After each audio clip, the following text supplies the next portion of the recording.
silence comme ça, c'est parce que vous avez réfléchi et puis vous n'avez pas trouvé qui est ce médiateur, n'est-ce pas?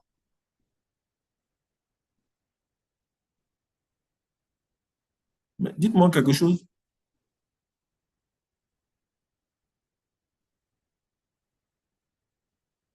Est-ce que je me fais entendre?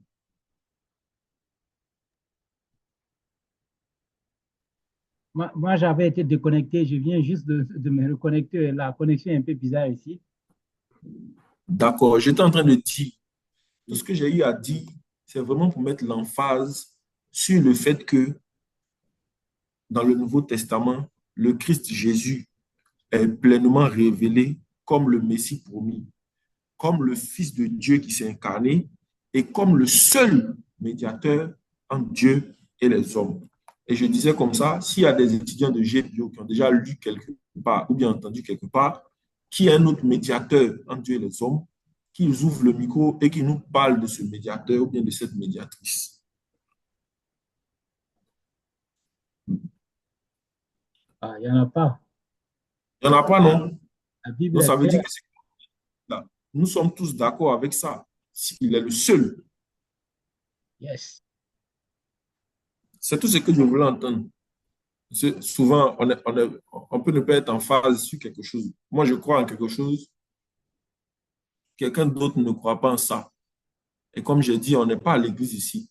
C'est à l'église, le pasteur finit de parler, il ferme sa Bible, il prend ses offrandes, il s'en va à la maison. Ici, on est en classe. C'est une plateforme d'apprentissage, mais en même temps, c'est une plateforme d'échange de connaissances. Ce que vous savez, vous allez me dire, moi, je vais apprendre de vous aussi. Donc, c'est très important. C'est pour ça que Grudem place la christologie au centre même de la théologie chrétienne. Vous voyez, à l'entame de mon propos, j'ai dit que c'était le cœur de la théologie systématique. Mais il va plus loin maintenant. Il dit maintenant que la christologie est au centre même de la théologie chrétienne à cause du fait que toute la révélation divine est, est christocentrique. Voilà.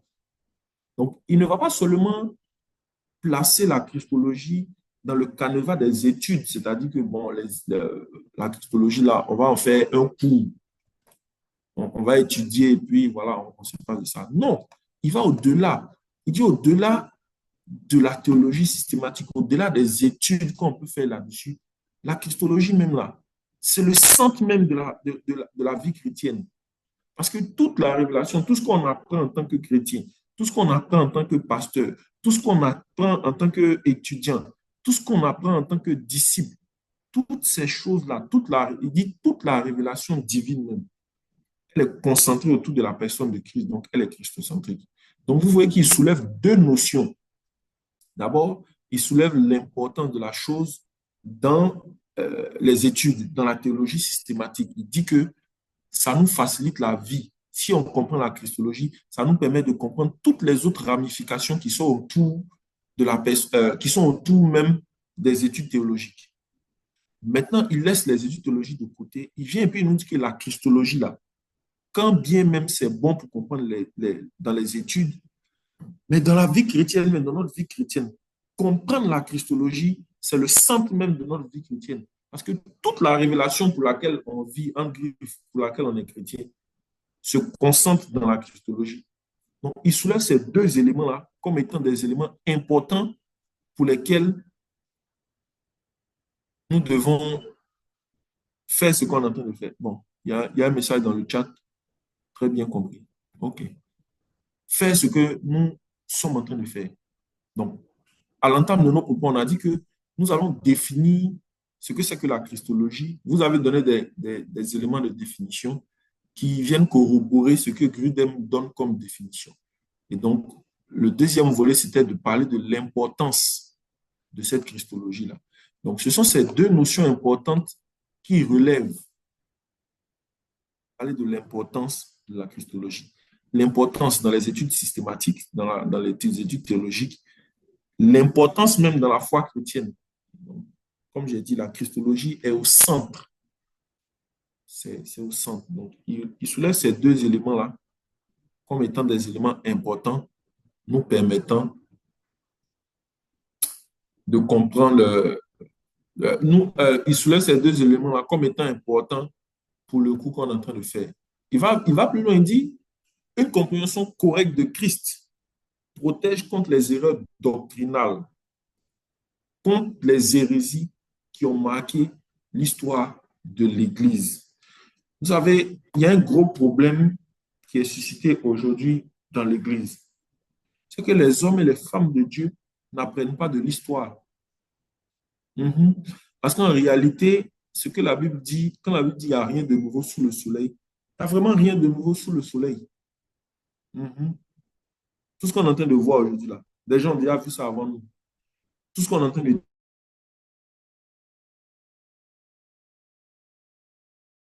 nous n'apprenons pas de l'histoire.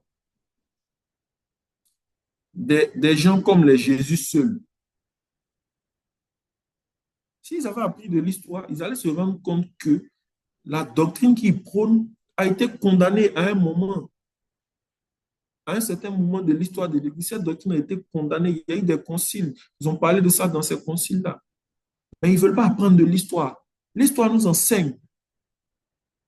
Si la Bible va jusqu'à dire la nature ne nous enseigne-t-elle pas, c'est dit que l'histoire, si on veut mettre l'histoire dans des faits de nature, l'histoire nous enseigne. L'histoire nous enseigne. C'est très, très important. Et c'est l'erreur, malheureusement, que nous commettons aujourd'hui.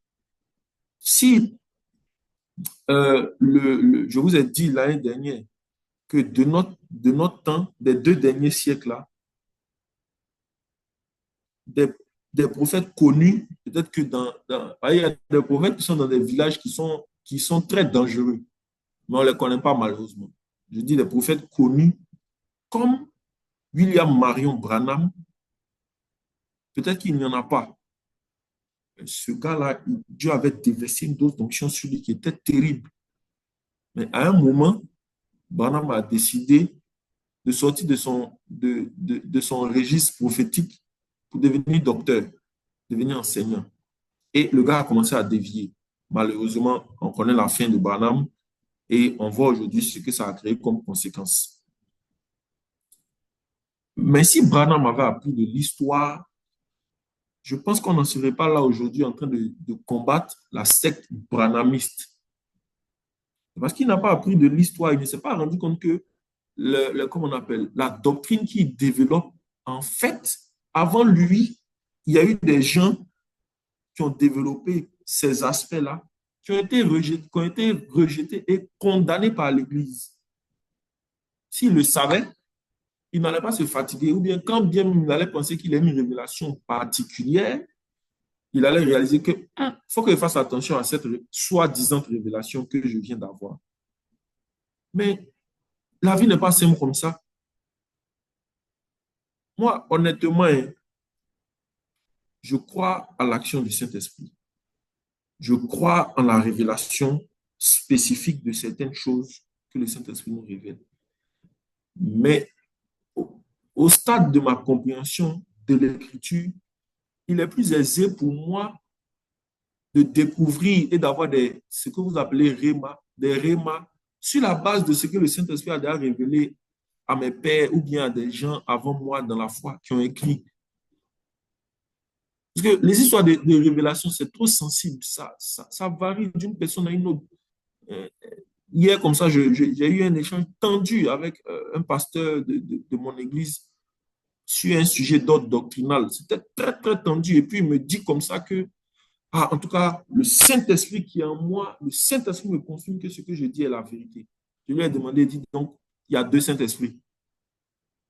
Saint-Esprit, là, il y a 2. Ou bien, il y a combien? Il y a pour toi, il y a pour moi. Il y a un Saint-Esprit qui est malien, il y a un Saint-Esprit qui est Mossi, ou bien il y a un Saint-Esprit qui est Djoula. Il dit comment ça? J'ai dit, ben parce que je ne comprends pas. Si on est d'accord que c'est le même Saint-Esprit, normalement, par là, on ne doit pas être en train de faire ça. La même conviction ou bien la même révélation que tu t'a donnée qui te convainc que ce dont on est en train de parler, c'est ta position qui est juste ça. Normalement, si c'est le même Saint-Esprit-là, moi aussi, je dois être convaincu. Il n'y a pas de problème. Donc, vous voyez, quand on parle maintenant de révélation en révélation, chacun vient dire pour lui, quel est le tronc commun qui peut nous séparer, selon vous? Il a sa révélation, il y a ma révélation. Le tronc commun qui va nous séparer, là, c'est quoi? La parole. C'est la parole de Dieu. Et puis cette parole-là, elle est déjà révélée. Donc moi, je préfère apprendre des choses qui sont reconnues comme conformes, comme orthodoxes, comme authentiques par l'Église depuis des siècles. Je préfère m'inspirer de ça. Frères et sœurs, ma vie spirituelle n'est pas morte au détriment de la vie académique, la vie intellectuelle, la vie théologique. Je crois en la pertinence des paroles de connaissance, des révélations. Tout ça, c'est beau. Mais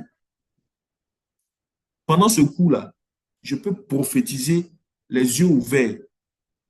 Quelqu'un va me dire, mais comment? Oui, pendant qu'on est en train de parler, je vais prophétiser. Mais ma prophétie que je vais donner, je n'ai pas fermé mes yeux.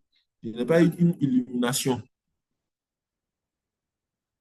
Quand je libère la parole comme ça et puis je dis que je déclare qu'à partir de cet instant, le Saint-Esprit te donne le témoignage intérieur que toute ta vie est christocentrique. Moi, j'ai prophétisé. C'est fini, moi, je viens de parler, c'est paroles de connaissance aussi, que vous vouliez, que vous ne vouliez pas. Mais en réalité, est-ce que je me suis concentré ou bien fermé mes yeux pour avoir une révélation spéciale? C'est ce que Grindem m'a dit là, il me suis appuyé dessus, puis il vient de prophétiser comme ça. Et c'est authentifié par la parole de Dieu. Je n'ai pas menti. C'est une prophétie qui est certaine, elle ne va pas t'avoir pour tout.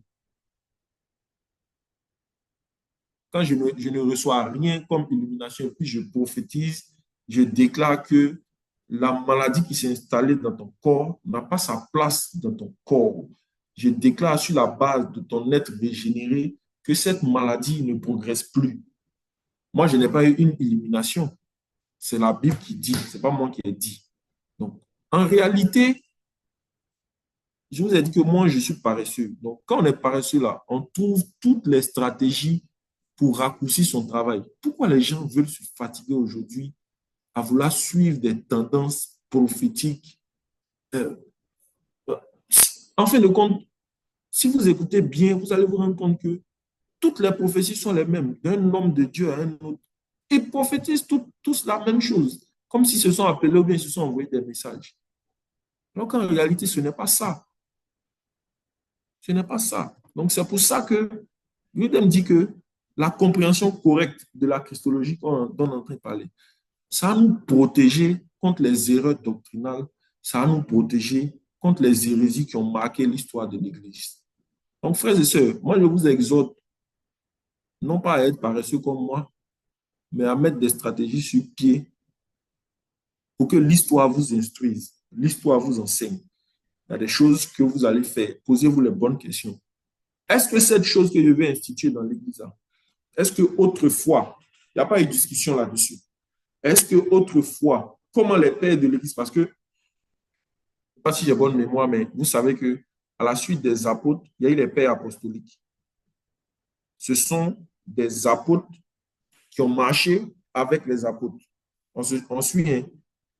Il y a eu cela. Après ça, il y a eu ce qu'on appelle les pères de l'Église, les Irénée de Lyon, Origène et consorts. Donc, vous voyez que ce sont des personnes qui vont d'un témoignage authentique à un autre. Ce ne sont pas des faussaires. Donc, ceux-là, comme ça, quand vous allez vous documenter sur les discussions que ces personnes-là ont eu à avoir, sur les débats théologiques, sur les arguments bibliques que ces personnes-là ont donnés, vous ne risquez pas de taper poteau dans vos entreprises. Par contre, si vous n'apprenez pas de l'histoire, vous allez, bon, c'est pas vous, certaines personnes qui n'apprennent pas de l'histoire vont commettre des erreurs graves qui vont entacher leur ministère, quand bien même initialement ce ministère était authentique. Je ne sais pas si je me fais comprendre. Le ministère peut être authentique, mais à cause du fait que quelqu'un n'a pas appris des erreurs de l'histoire, il vient répéter des choses qui avaient autrefois été condamnées, il vient entacher son beau ministère, un ministère que les gens appréciaient. Voilà le cas de Branham, comme on a dit. Donc, c'est très, très important. On peut poursuivre ou bien quelqu'un veut poser une question. Non, c'est bon, on peut poursuivre. D'accord, donnez-moi 5 secondes. Ah, je lis un message dans le chat. D'accord.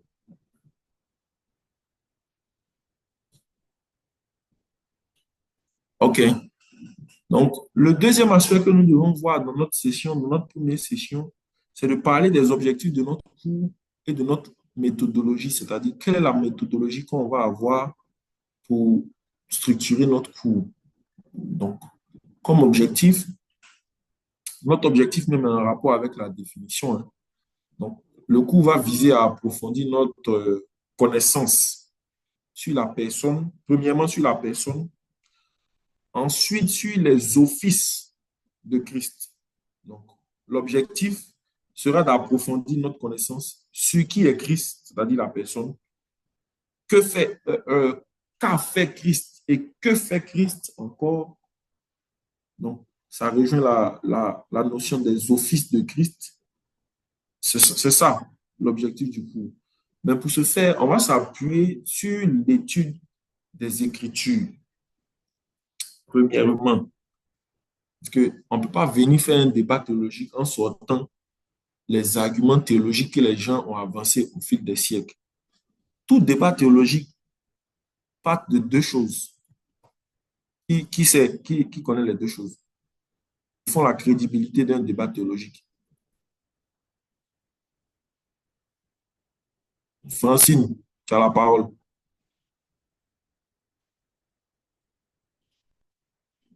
Sur quoi se fonde ou s'appuie un débat théologique?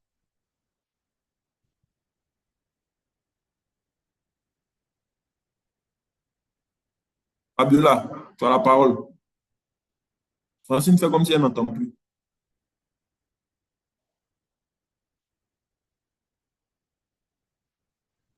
Mais Francine, je ne peux pas Bonsoir, parler. pasteur.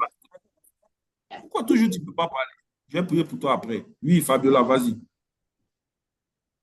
Je peux dire déjà que le débat théologique s'appuie d'abord sur les contextes et Mhm. l'herméneutique. D'accord, très bien. Donc, oh, ok, désolé, Francine, on a compris.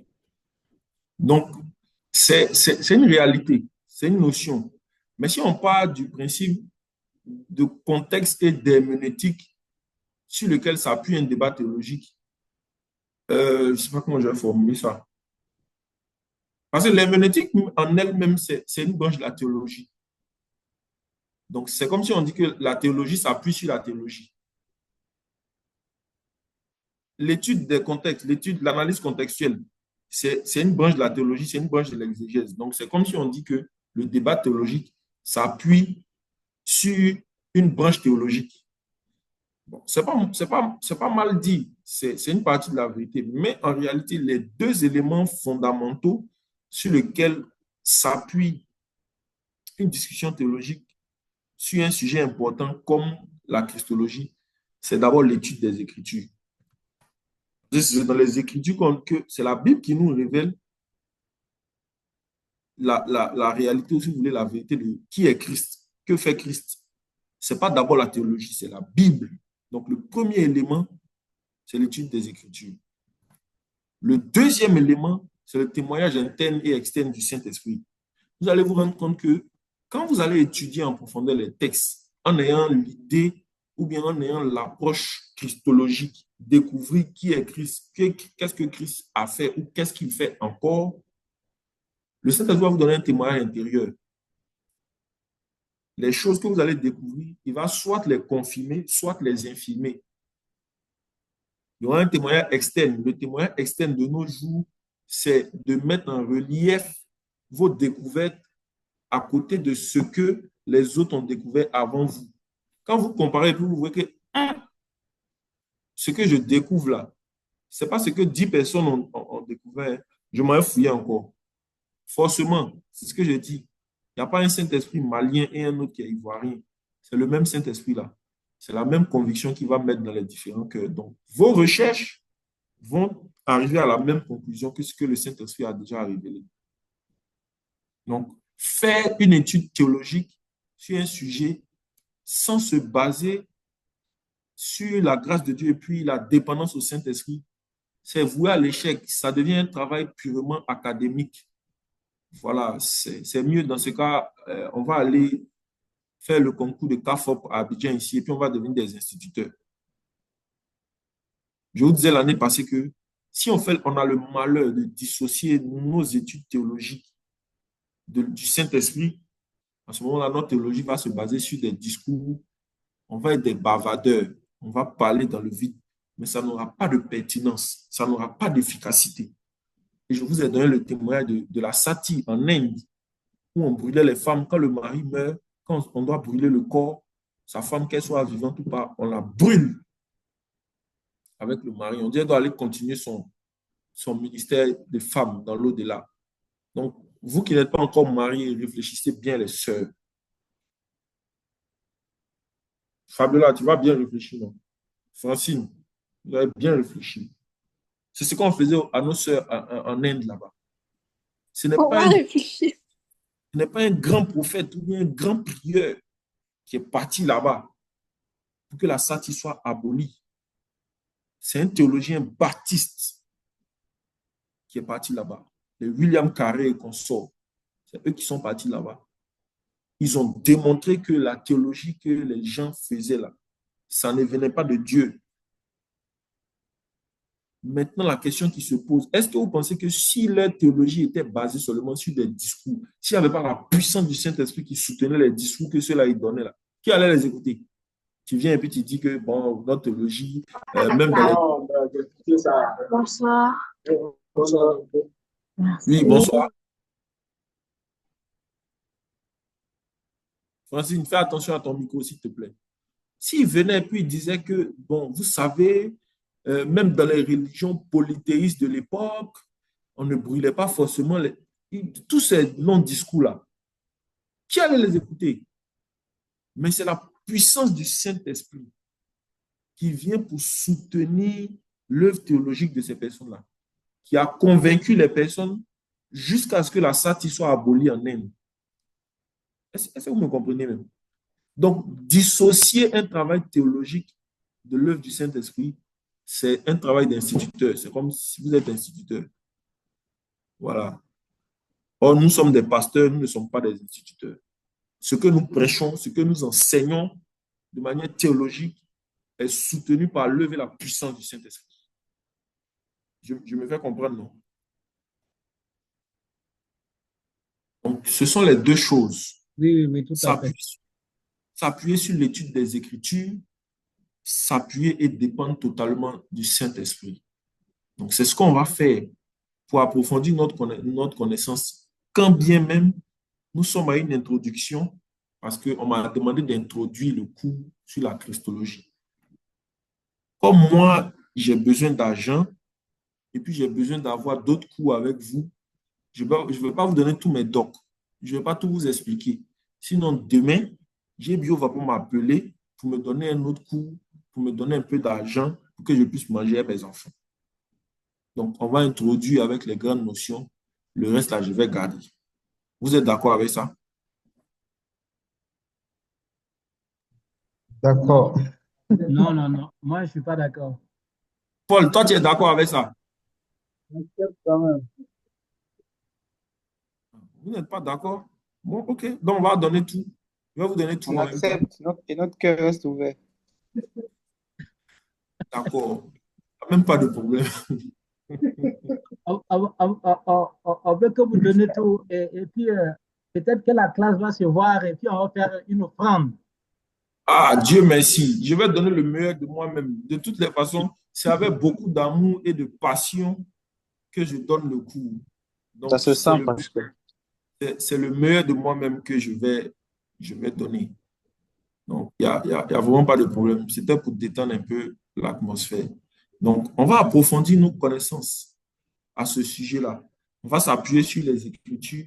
Mais au-delà des Écritures, on va s'appuyer sur certaines définitions. Les définitions conciliaires.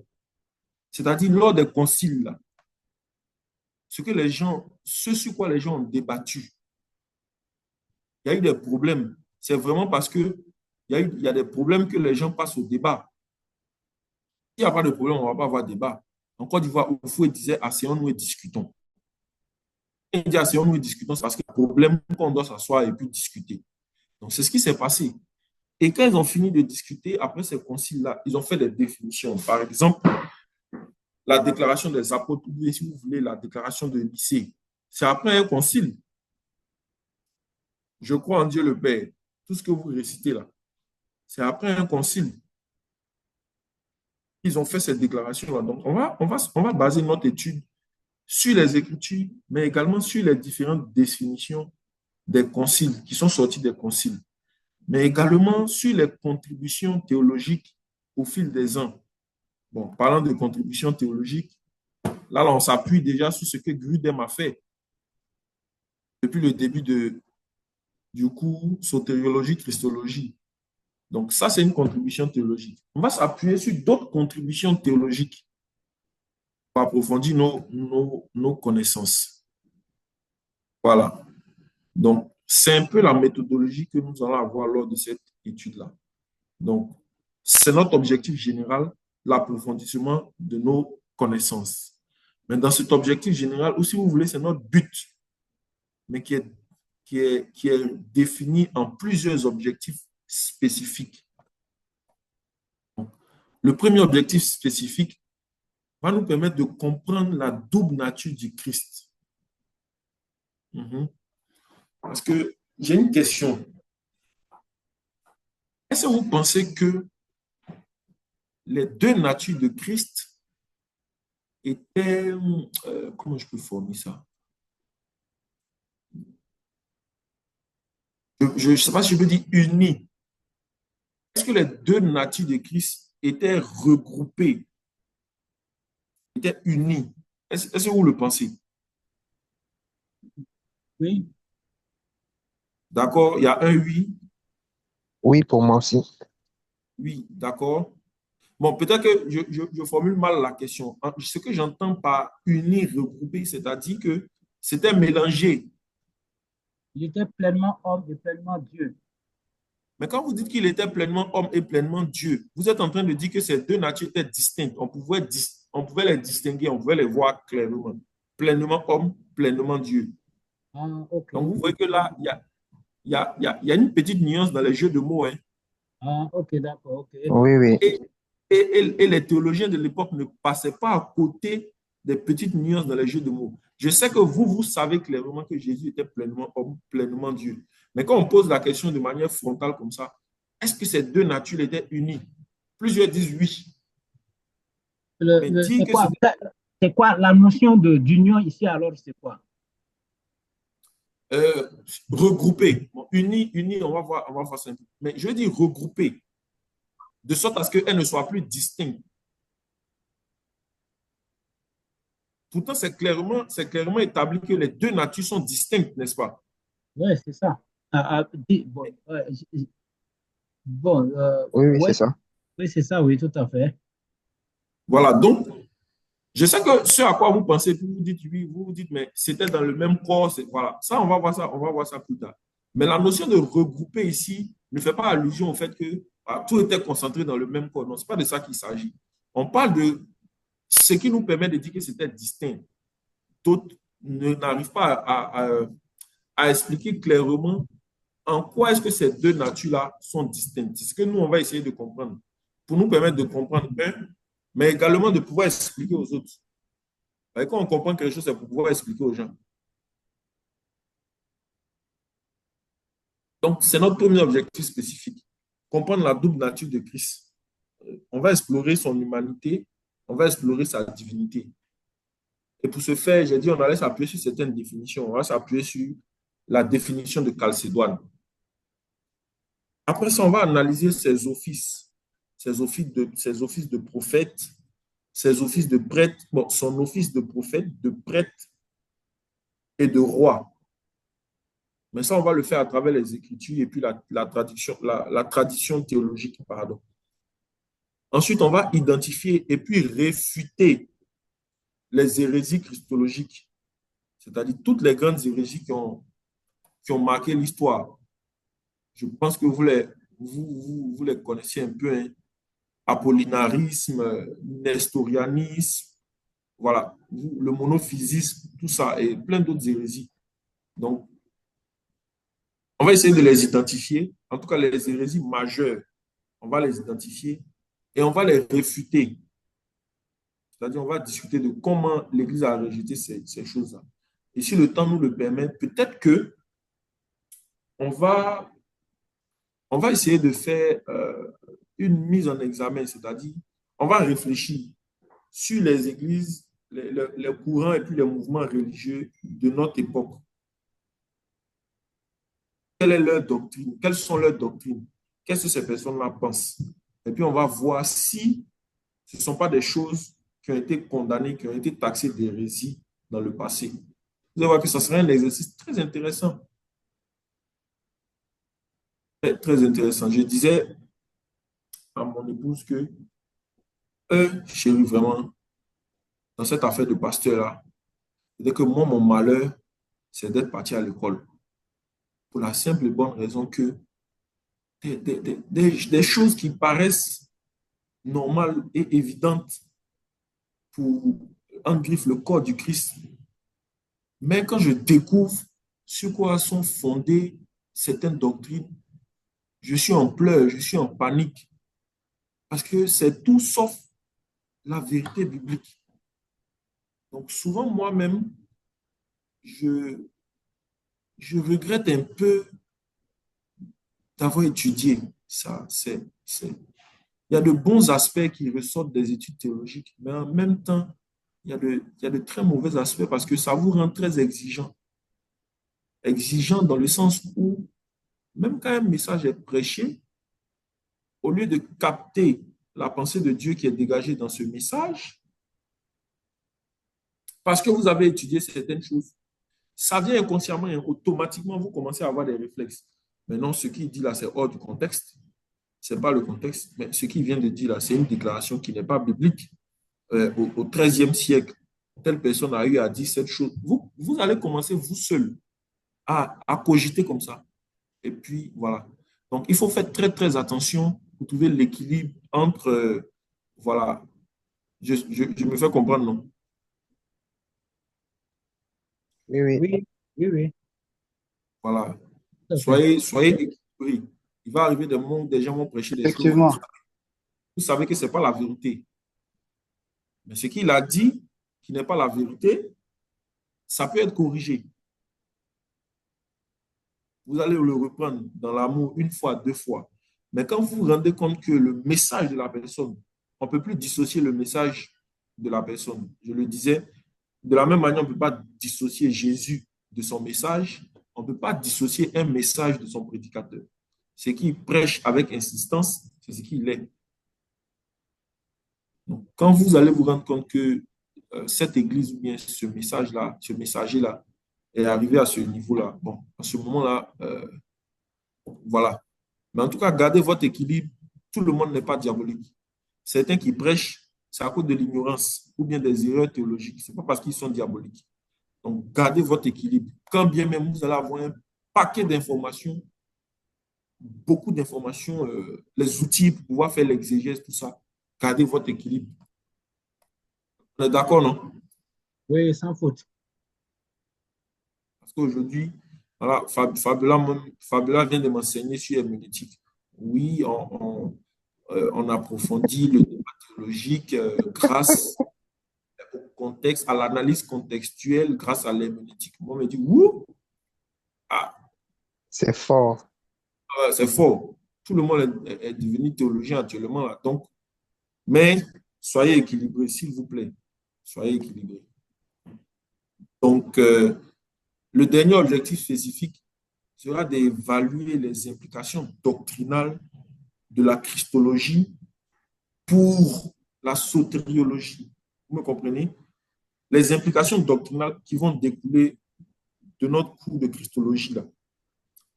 Comment faire une synthèse avec ces implications-là, avec la sotériologie que nous avons déjà vue, avec l'ecclésiologie, avec l'eschatologie, c'est-à-dire l'étude de la fin des temps. On va combiner ça. Ça sera merveilleux. Si on réussit à le faire et qu'on comprend, dans le rendu, quand vous allez donner des cours à l'église ou bien dans d'autres universités, ce sera facile. Ce sera beaucoup plus facile pour vous. Donc, on est d'accord, hein, ce sont nos 4 objectifs spécifiques. OK. Voilà. Donc, bon, dans la méthodologie, nous parlons également, bon, ça, on ne va pas le faire, étude exégétique des passages clés. Comme je vous disais, quand je rédige mes supports de cours, quand je donne le meilleur de moi-même, en réalité, c'est pour des niveaux licence 3 ou bien master. Master 1, master 2. Et donc, comme tout le monde ici a un bon niveau, du coup, je me sens à l'aise à vous partager un cours de master. Voilà. Donc, quand vous allez voir dans le support de cours méthodologie, quand vous allez voir études exégétiques, ne soyez pas effrayés. Parce qu'en réalité, on parle d'études exégétiques quand on a au moins un minimum de notions en analyse grammaticale et verbale des langues bibliques. Je ne sais pas si vous avez déjà fait ces cours-là, si vous étudiez déjà les langues bibliques. Donc, on va revoir cette partie-là. En fait, d'études exégétiques-là, on va revoir ça. Maintenant, si vous voulez aussi, on fait, je vais parler. Et puis, si vous comprenez, Dieu merci. Si vous ne comprenez pas, on aura perdu du temps. Donc, on va supprimer études exégétiques. On va faire l'analyse des formulations doctrinales, c'est-à-dire ce que les gens ont eu à dire dans les conciles. Là. Quelle est la cohérence doctrinale entre les Écritures et puis ce qu'ils disent? Parce que c'est très facile de faire des conciles et puis de sortir des formulations. Dire que bon, voilà la doctrine, voilà ce qu'on doit respecter. Mais après, si les gens ne comprennent pas la formulation doctrinale, elle est basée sur quoi? Si vous n'arrivez pas à expliquer que cette formulation doctrinale est basée sur les Écritures, sur une exégèse de tel passage, je reviens sur quelque chose. La dernière fois, on a débattu beaucoup sur la notion de régénération. Parce que plusieurs pensaient que vous avez dit quoi, la régénération vient avant ou bien après d'avoir cru, un truc comme ça. C'est-à-dire, on finit de croire et puis on est régénéré. C'était la position de plusieurs. Mais on a découvert qu'en réalité, l'homme ne peut pas croire. Donc, on est régénéré et c'est cette régénération-là qui nous donne la capacité maintenant de croire et d'agir par la foi. Bon, ça comme ça, là, c'est une formulation doctrinale de la théologie systématique en rapport avec la sotériologie, l'étude du salut. Mais cette formulation doctrinale-là, il ne suffit pas de venir vous balancer ça comme ça. Il faut pouvoir la justifier à la lumière des Écritures. Donc, quand on dit qu'on va faire l'analyse des formulations doctrinales issues des conciles, c'est ce qu'on va faire. Ce que les gens ont dit là. Analysons ensemble ce que ça veut dire et d'où ça tire sa source. Si ce n'est pas dans la Bible, aujourd'hui, en 2024, on va se donner l'autorisation de ne plus croire en ce qu'ils ont dit. On se comprend, non? Oui. À la suite de ça, on va comparer les positions théologiques des grandes traditions chrétiennes, c'est-à-dire tous ceux qui ont la position, peut-être, je ne sais même pas si on va parler de la position catholique, protestante, orthodoxe, mais il y a eu des positions théologiques au sujet de la christologie. Donc, si Dieu nous fait grâce, on va en parler. Vraiment, vous aurez un paquet d'informations. Vous aurez un paquet d'informations quand vous allez débattre de la christologie et les gens. Aujourd'hui, là, c'est fluide, hein, c'est détendu. Il n'y a pas, puisqu'il n'y a pas il n'y a pas de grands aspects théologiques, techniques. Donc, c'est pour ça que je m'étale sur la méthodologie et consorts. Donc, vous allez avoir un bon nombre d'informations, en tout cas, qui vont vous permettre de. Il ne va rien dire, tu mets ta bouche dans tout. Qui vont vous permettre de mettre votre bouche dans tout. Quand on va parler de christologie, là, tous les contours de la christologie, même si vous ne pouvez pas parler de tout, mais vous allez parler un peu. Vous aurez votre bouche dans tout, comme les Ivoiriens disent. Donc, on va comparer ces positions théologiques-là. Et puis, après, on va essayer de faire la lecture et la synthèse des travaux des théologiens.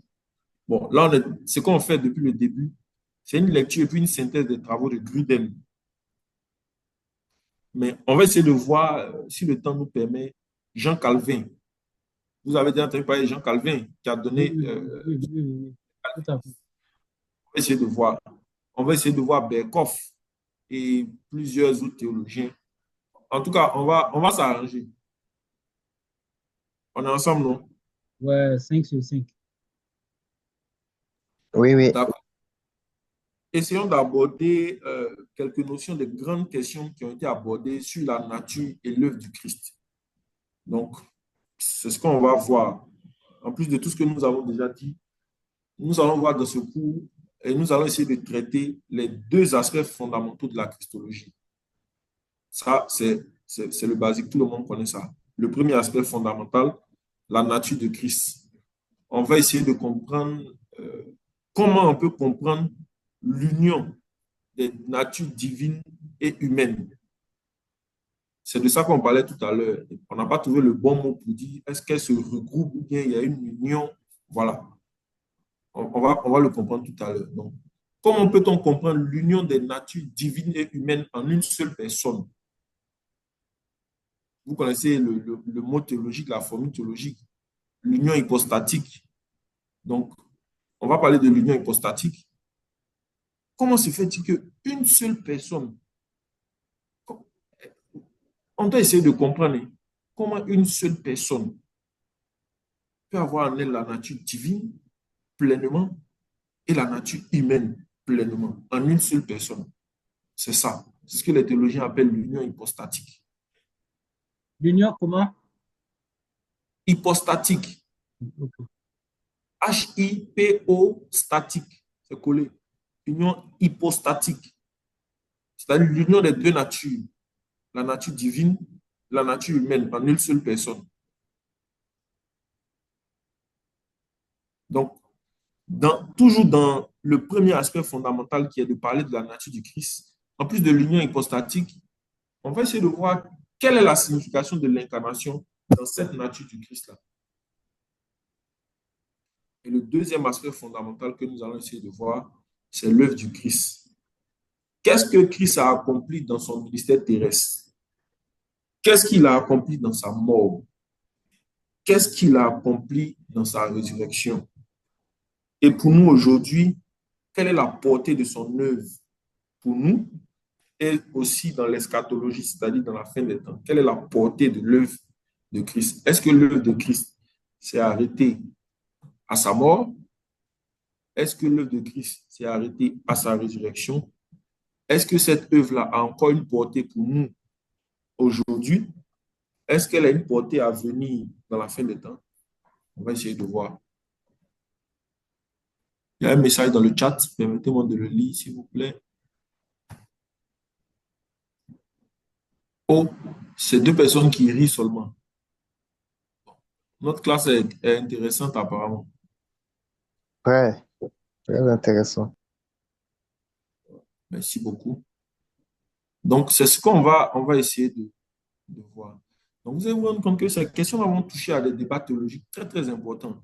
Donc, il va nous falloir faire une étude rigoureuse, une étude approfondie, voilà, pour établir une bonne compréhension qui est fondée bibliquement. Ah, ça, c'est très important. Il faut que ce soit bibliquement fondé et doctrinalement solide. Si ce n'est pas bibliquement fondé, si ce n'est pas doctrinalement solide, à ce moment, le cours n'a pas lieu d'être. Voilà. Il faut que ce soit bibliquement fondé. Il y a des gens à qui vous allez aller expliquer des choses et puis vous allez commencer à parler. Il est dit selon Grudem, ou bien est-ce que tu sais que dans la position calviniste, la nature, ou si tu veux, l'union hypostatique de Jésus, bon, quand tu commences à parler à quelqu'un comme ça, tout ce que tu viens de citer, ce n'est pas écrit noir sur blanc. L'union hypostatique, là, c'est dans quel passage? Et soit il ne va plus t'écouter, soit il ne va pas te comprendre. C'est pour ça que Grudem insiste pour dire que cette étude-là soulève des débats théologiques très importants. Mais c'est nécessaire pour approfondir ou bien pour établir une bonne compréhension qui est bibliquement fondé. Quand il dit bibliquement fondé, il veut dire que si on veut débattre même là, il faut que ce soit à partir d'abord de la Bible, avant d'atterrir sur les débats théologiques. Ce que je suis en train de dire, c'est que moi, je suis passé par là. Vous savez, les informations théologiques, là, c'est comme un cadeau de Noël qu'on donne à un enfant. Dès qu'on lui donne son cadeau, il veut tout de suite ouvrir. Quand il finit d'ouvrir, il veut tout de suite jouer. Et son troisième réflexe, il veut tout de suite montrer aux enfants du quartier ou bien à ses cousins, à ses frères et sœurs, son nouveau jouet. C'est la même chose avec les informations théologiques. Quand vous les avez, inconsciemment, vous allez développer ce syndrome-là de tout de suite vouloir montrer que vous connaissez. Mais c'est un gros piège. Il y a des années en arrière, je suis tombé dans ce piège-là. C'est un gros piège. Parce que quand vous allez tomber dans ça, tout ce que vous allez faire maintenant va se résumer aux ouvrages théologiques. Quand vous allez parler aux gens, est-ce que tu sais que Tite Tiénou du Burkina Faso, il a écrit en telle année, il a développé ceci. Dans vos phrases, mais quand vous allez parler, vous allez une phrase verbale, c'est-à-dire orale, et puis vous dites, il dit ceci, et je cite. Et c'est une lettre au président. Et je cite. Vous allez faire ça. Non, ne tombez pas dans ce piège. C'est toujours la Bible qui est notre référent. C'est à la Bible qu'on se réfère. Premièrement, ensuite, sur une doctrine qui est théologiquement solide. Donc, toujours la Bible, d'abord la Bible, ensuite la Bible, ensuite la Bible, la Bible, jusqu'à atterrir maintenant sur les références théologiques. On est d'accord, vous comprenez la cohérence de ma démarche jusqu'ici, non? Bon, oui, ça fait bien. Oui, oui, oui. Voilà, ok. Donc, il y a eu des comment dirais-je, des débats historiques sur la personne du Christ. Depuis, ça n'a pas commencé aujourd'hui, c'est depuis les premiers siècles. Donc, ce qui s'est passé, c'est que l'Église a dû affronter certaines controverses au niveau de la christologie. Et ces controverses-là sont venues, je ne sais pas, il va dire, bien heureusement pour nous aider à bien structurer la doctrine de la christologie, si vous voulez, la doctrine même du canon, ce que nous avons aujourd'hui comme le canon. Est-ce que vous savez que la Bible que nous avons aujourd'hui, l'assemblage de cette Bible-là, est faite sur la base de, je ne sais pas comment je vais formuler ça, c'est à partir d'une hérésie, je ne sais plus si c'est l'arianisme ou bien quelle autre hérésie, c'est à partir de là que cette hérésie-là disait que le Dieu du Nouveau Testament que les chrétiens, dont les chrétiens parlent, puisque c'était des lettres circulaires, ce que les apôtres ont écrit, ce n'était pas encore rassemblé, il n'y avait que l'Ancien Testament, le Dieu dont les chrétiens parlent, il est trop bon, il est trop amour. Ça ne peut pas être le même Dieu de l'Ancien Testament qui tuait les gens, qui ordonnait à massacrer homme ou animal, ne laissait personne vivant. Ça ne peut pas être le même Dieu. Ça, c'était une hérésie. Donc, c'est en réponse à cette hérésie-là que l'Église va décider de pouvoir donner maintenant à la communauté chrétienne un document qui va faire office de guide de foi, de la même manière dont l'Ancien Testament fait office de guide pour les Juifs. Il fallait un document qui va faire office de foi. Donc, c'est comme ça que les lettres circulaires de tous les apôtres vont être mises ensemble au cours d'un concile. Et puis, sinon, quand vous entendez les apocryphes comme l'évangile selon Thomas, tout ça, il y a eu beaucoup de lettres, hein. Les gens ont écrit beaucoup, hein, beaucoup. Mais c'est sous illumination du Saint-Esprit, lors d'un concile, qu'ils vont prendre, ils vont prier, ils vont systématiser la doctrine. Et c'est un travail qui était très, très sérieux. Hein, parce que pour pouvoir faire le lien entre la révélation de Christ dans l'Ancien Testament, pouvoir choisir les écrits des apôtres, les lettres de Paul, et puis les mettre ensemble, de sorte à ce qu'il y ait une cohérence. Ce n'était pas une mince affaire, quand bien même il y avait l'action du Saint-Esprit, mais c'était un travail de réflexion. Si vous voulez ce qu'on appelle aujourd'hui la réflexion scientifique, ce n'était pas une mince affaire. Ils ont fait ça.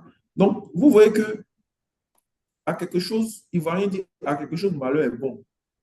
Donc, cette controverse théologique-là, les mensonges des gens-là, ça a contribué à faire une bonne chose. Aujourd'hui, on a ce qu'on appelle la Bible, nos 66 livres en tant que chrétiens évangéliques. Mais au départ, est-ce qu'on avait, on avait livres? Les Juifs avaient leur Ancien Testament. Au départ, si on devait prendre les lettres là comme ça, ce que Paul a dit, ce que Pierre a écrit, ce que Jean a écrit, est-ce qu'on allait retrouver ça aujourd'hui?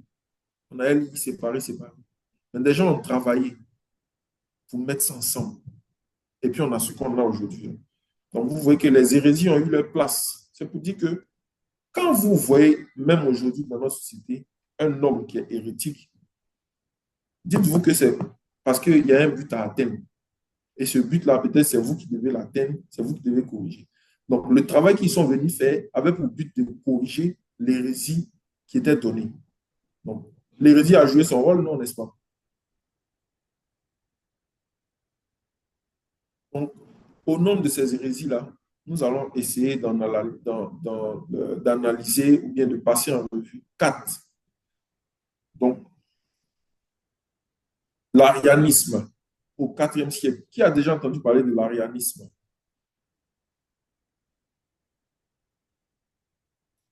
Arianisme, comme on écrit Ariane, mais c'est sans E-nisme, arianisme. Quelqu'un a une notion de l'arianisme?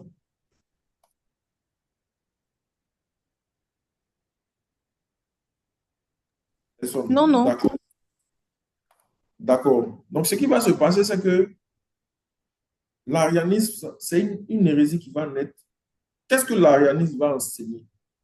Ils vont dire que Jésus que nous connaissons là, il était une créature. De toute façon, nous, on dit qu'il était pleinement Dieu là. Non, non. Il était une simple créature. Il n'était pas Dieu. Ce n'est pas possible. C'est réduire Dieu à quoi? Dieu qui est si grand, comment Dieu peut se...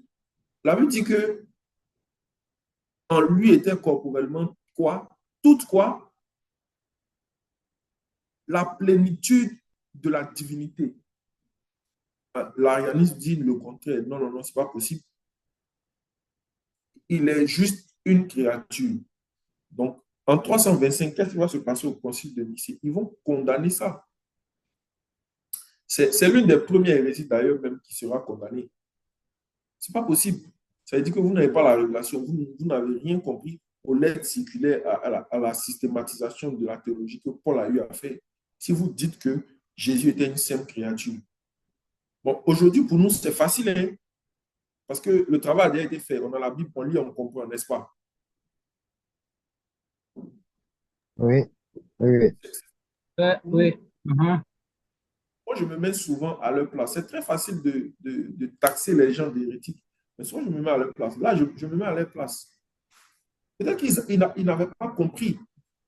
Ça part d'une bonne intention. Parce qu'ils mettent Dieu à un certain niveau. Il est tellement grand que ce n'est pas possible qu'il soit confiné dans un corps. Donc, Jésus est simplement une créature, selon leur hérésie. Vous comprenez? Ça Oui, oui. semble partir d'une bonne intention, puisqu'ils estiment que Dieu est tellement grand. Mais Dieu est grand. Mais c'est parce qu'ils n'ont pas compris la toute grandeur de Dieu. Il est tellement grand qu'il est rentré dans le principe de l'incarnation. Là, ils n'avaient pas compris ça. C'était passé à côté. On va voir plus en détail un peu plus tard comment, dans le concile de Nicée, ils ont réfuté cette hérésie. La deuxième hérésie, c'est Nestor. Nestor a gâté son nom.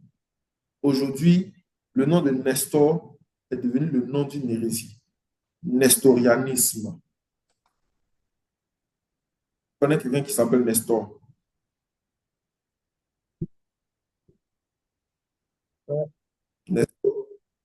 Nestor a tout gâté. Lui, ce qu'il va faire, lui ne va pas faire ce que les arianistes vont faire. Lui, c'est au 5e siècle. Lui, il va carrément, il va faire une séparation trop forte entre les deux natures, la nature humaine et la nature divine. La séparation qu'il essayait de faire était tellement forte au point où il parlait maintenant de deux personnes distinctes. C'est-à-dire, il y avait un Jésus humain et puis il y avait un Jésus Dieu. Ça ressemble à un passage d'une certaine religion. Je ne sais même pas si c'est fondé. En réalité, je ne sais même pas si j'ai déjà lu ça.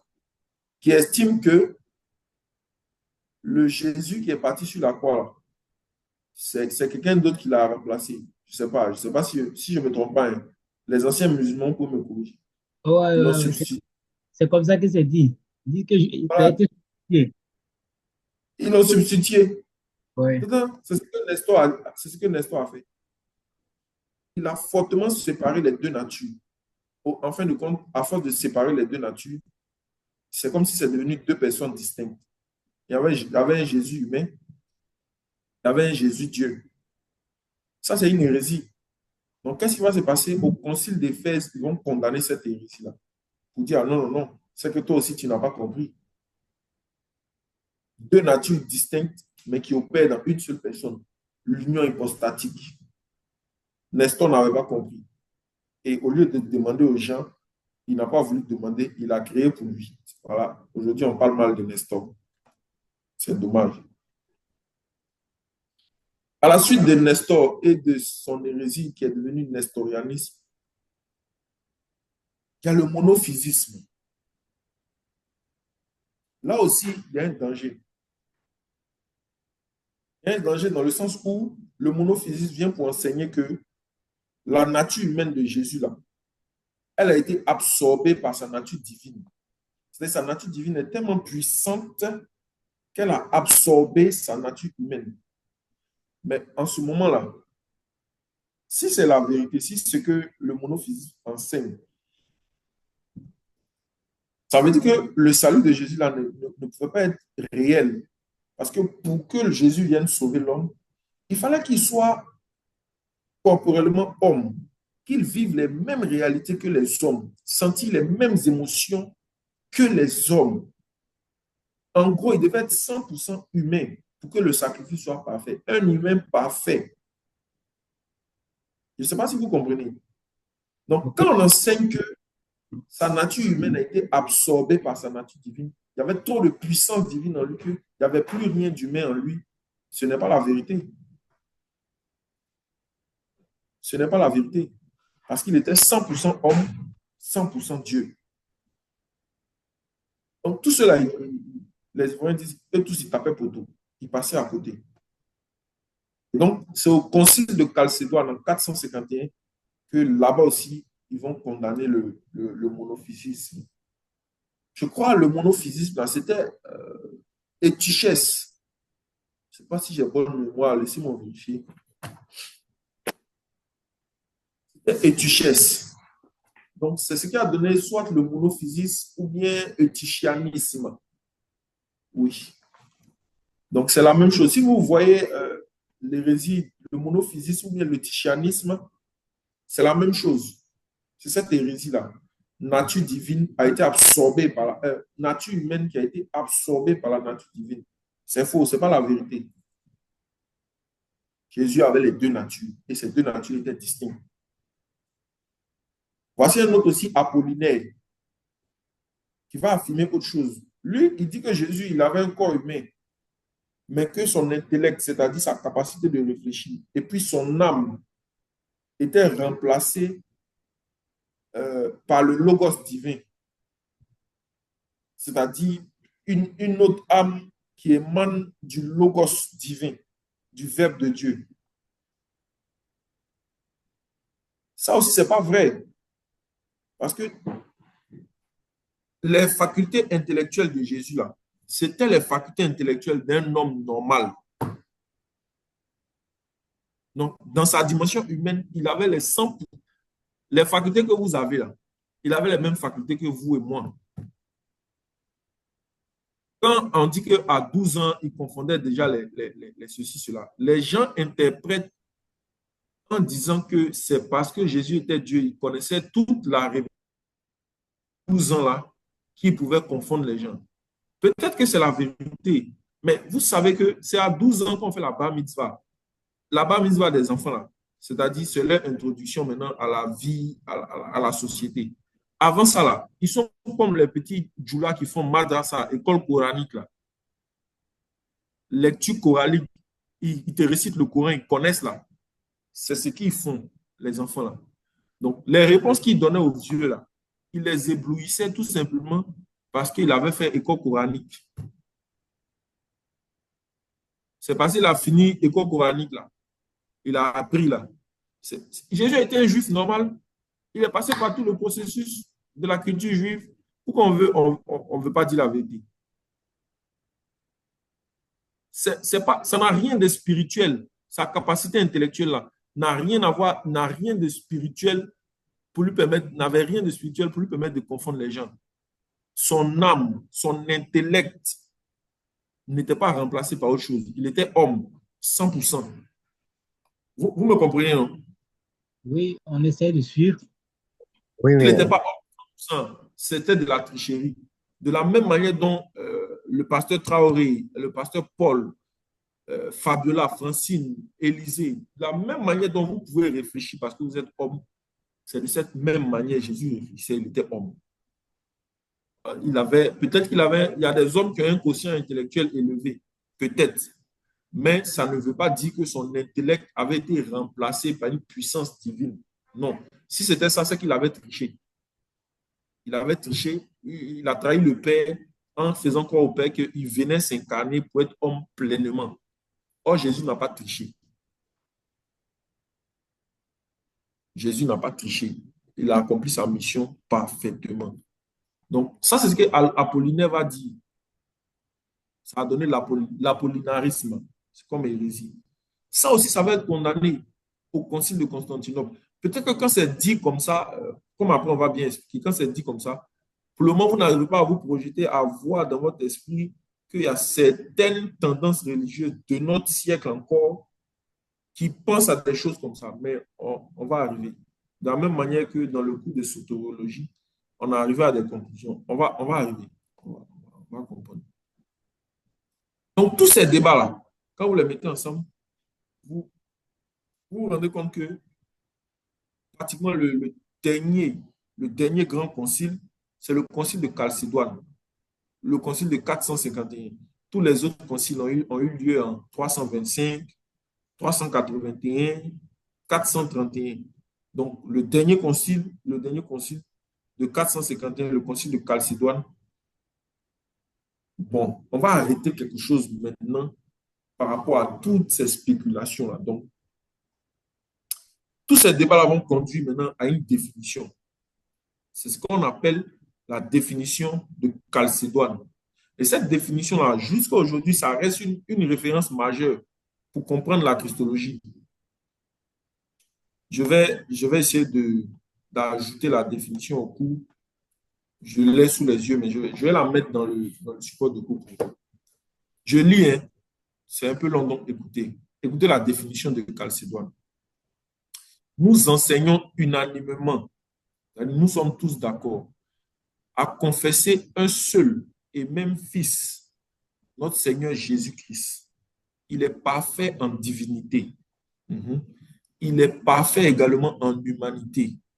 Il est vrai Dieu et il est vrai homme, composé d'une âme raisonnable et d'un corps.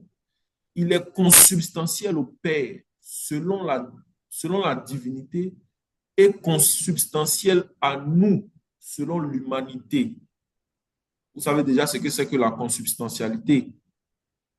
C'est-à-dire qu'il est de la même essence. Ils sont consubstantiels, ils sont de la même essence. Il est de la même essence divine que le Père et il est de la même essence humaine que nous. Selon l'humanité, en toute chose semblable à nous, à l'exception du péché. C'est ce que je disais. Il n'y a rien qui nous diffère de Jésus, à l'exception du péché, dans sa nature humaine, je précise. Engendré du Père avant tous les siècles, selon la divinité, et dans ces derniers jours, pour nous et pour notre salut, né de la Vierge Marie, mère de Dieu. Bon, ça vous choque un peu. Mère de Dieu, on parlait de ça. Selon l'humanité. Donc, il dit que il est engendré du Père avant tous les siècles dans la notion de la divinité. Mais dans ces derniers jours, pour nous et pour notre salut, il est né de la Vierge Marie. Eux, ils ont ajouté mère de Dieu. On va en venir. Selon l'humanité.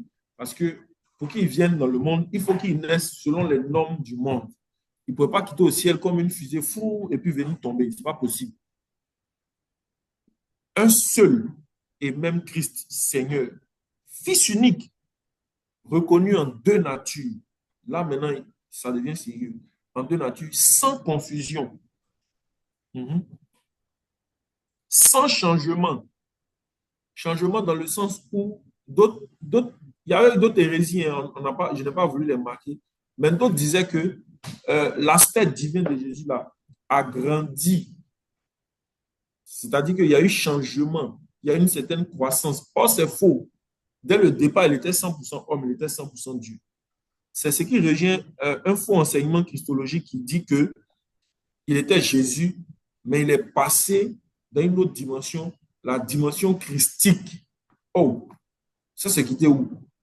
Vous avez bien entendu ça, non? Donc, il est arrivé à la pleine puissance. Oui, oui. La dimension christique. Ceux qui disent ça là, s'ils avaient lu la déclaration de Chalcédoine, qui insiste sur le fait que il soit sans confusion. Il n'y a pas de confusion là-dessus. Il ne faut même pas, on va essayer de confondre les gens. Il n'y a pas de changement. C'est-à-dire qu'il n'était pas Jésus aujourd'hui, et puis demain, il est devenu Christ. Il a atteint une dimension où il était Dieu maintenant. Vous me comprenez, non? Il n'y a pas de changement. Donc, ce sont les 4 aspects majeurs de l'une des phrases de la déclaration de Chalcédoine. Sans confusion, 1. Sans changement, 2. Sans division. Il n'y a pas de division. Et sans séparation. La différence des natures n'étant nullement détruite à cause de leur union. Vous comprenez, non? Là, c'est deux natures qui sont distinctes. Ce n'est pas les mêmes natures. On parle de nature divine, on parle de nature humaine. Mais la déclaration dit que la différence de ces natures-là n'étant nullement détruite à cause de leur union, mais plutôt les propriétés de chacune, c'est-à-dire toutes les caractéristiques de chaque nature. C'est ça qu'il entend par propriété de chacune étant conservée en concourant à une seule personne et une seule hypostase. C'est-à-dire quoi? Qu'est-ce que ça veut dire? Il est une seule personne. Les deux natures là, chaque nature a des caractéristiques. Donc, cette seule et même personne-là a manifesté les caractéristiques de ces deux natures-là. Jésus a eu faim. Bon, je vais donner des exemples basiques. Jésus a eu faim. Jésus a pleuré. Jésus a eu peur. Quand le moment de la vérité est arrivé, son cœur s'est coupé. Il dit, ah, papa, problème que tu as mis sur ma tête, là. Si ça peut s'éloigner de moi, vraiment, ça va m'arranger. Mais comme ce n'est pas ma volonté qui compte, que ta volonté soit faite. Il a eu peur. Ça, c'est le propre d'un homme. Mais le même Jésus-là, les caractéristiques de sa divinité, regardez, il est dans la barque. Là même, on voit un exemple des deux caractéristiques qui se de façon distincte. Il est dans la barque, tout le monde a peur. Ce sont des hommes. Et lui, il est homme aussi. Naturellement, il a dû peut-être être effrayé parce que c'est un sentiment qui est humain. Mais qui parmi les hommes, c'est très important, Jésus est en train d'introduire des notions que les gens peut-être ne voyaient pas. Mais qui parmi les hommes avait la capacité de menacer les vents, de menacer l'eau? Attends, ça chauffe comme ça, et puis un se lève et puis dit, oh, tempête, s'il te plaît, arrête, je suis fatigué, je veux me reposer. Il y a des choses que Jésus a eu à faire qui étaient des attributs. Il le montrait clairement, mais les gens ne comprenaient pas. Qui étaient des choses qui étaient exclusivement réservées à la divinité. Chez les Juifs, par exemple, la capacité de pardonner les péchés. Même un grand prophète Il va faire cette déclaration-là. Il va aller faire, le prêtre va aller faire le sacrifice d'expiation pour les péchés. Mais il ne peut pas déclarer comme Jésus déclarait. Tes péchés te sont pardonnés. Sacrilège. Donc, il a pleinement manifesté les caractéristiques de ces deux natures-là quand il est là. C'est ce que cette phrase avait dit. Je ne sais pas si vous avez compris l'explication. Oui, on Il a continue compris. pour dire non partagé ou divisé en deux personnes. Il n'y a pas deux personnes. Comme les autres ont tenté de faire croire, il y a eu un Jésus, celui qui partait à la croix, c'était un Jésus l'homme qui pouvait souffrir, mais il y avait un autre Jésus. C'est quoi le problème même? C'est quelque chose qui n'est pas difficile à comprendre. Qu'est-ce qui leur arrive? Je me parle à moi-même. Je trouve ça difficile même. C'est idiot même de le dire comme ça. Donc, ils disent non partagé ou divisé en deux personnes, mais un seul et même Fils unique, Dieu, le Verbe, le Seigneur, Jésus-Christ, comme les prophètes l'ont enseigné à son sujet, et comme lui-même, Jésus-Christ, nous l'a enseigné, et comme le symbole des pères nous l'a transmis. Vous comprenez? Mhm. La définition de la déclaration de Chalcédoine. Donnez-moi une minute.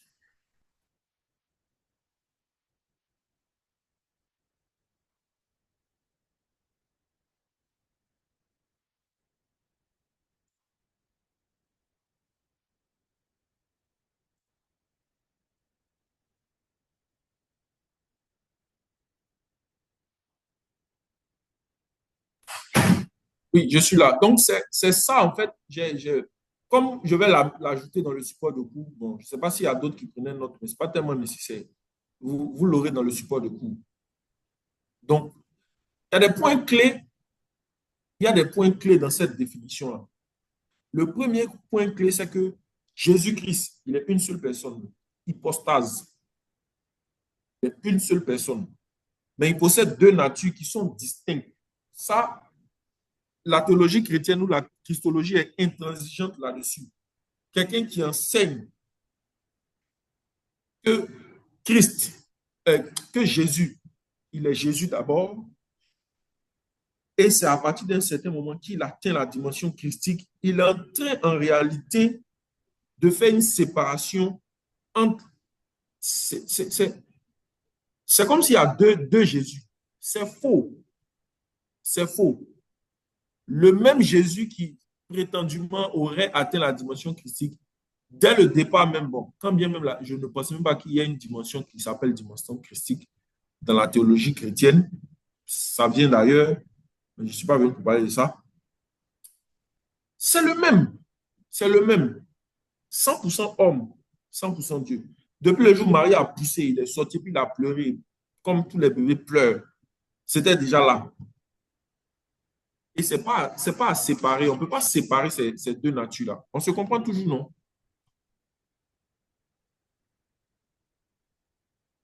Les deux natures sont indissociables.